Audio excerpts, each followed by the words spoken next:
All 5 passengers on board the Titan submersible have been confirmed dead after search crews found debris from the vessel near the Titanic wreck. It's been revealed top secret US Navy microphones detected the implosion days ago, just hours after the Titan set off to explore. It was heard in the general area where the submersible was when it lost communication. That information was shared with the Coast Guard, helping them to narrow their search. It's believed the crew on board died quickly.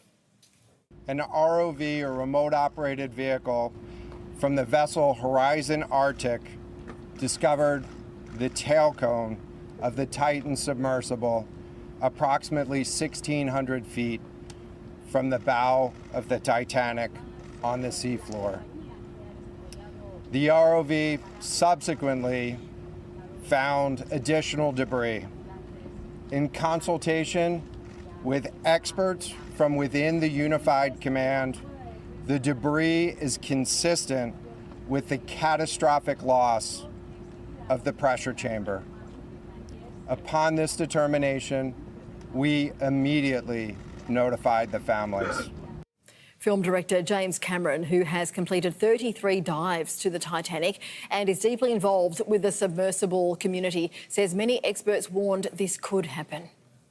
And a number of the top players in the deep submergence engineering community even wrote letters to the company saying that what they were doing was too experimental to carry passengers and that needed to be certified.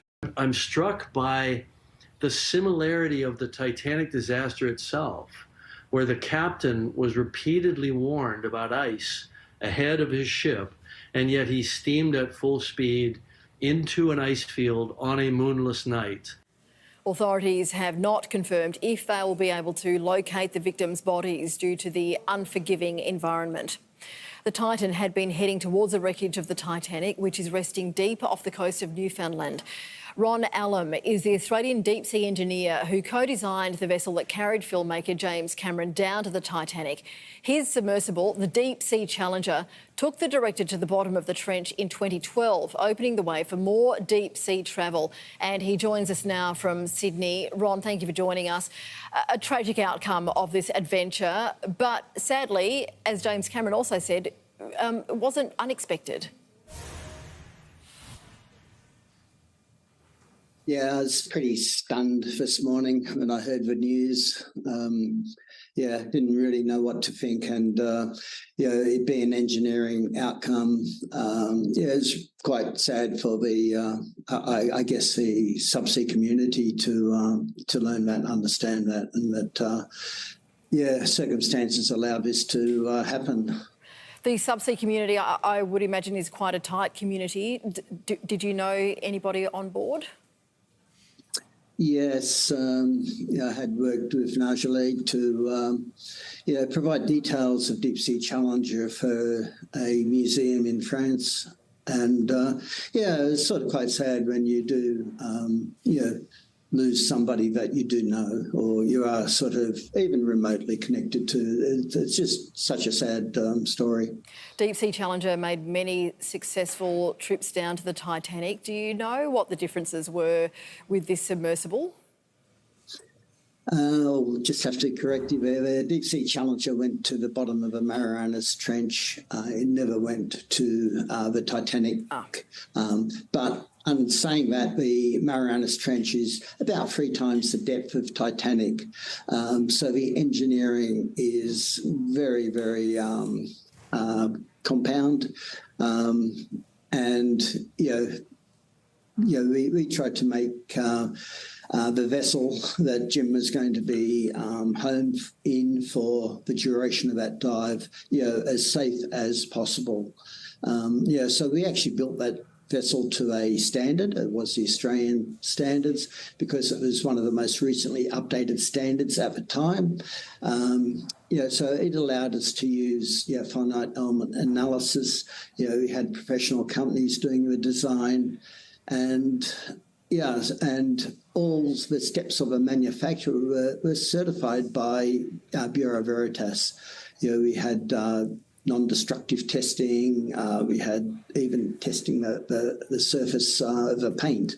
So there's many steps involved in the design of a pressure hull. So are you saying that the Titan is unlikely to have had all those checks?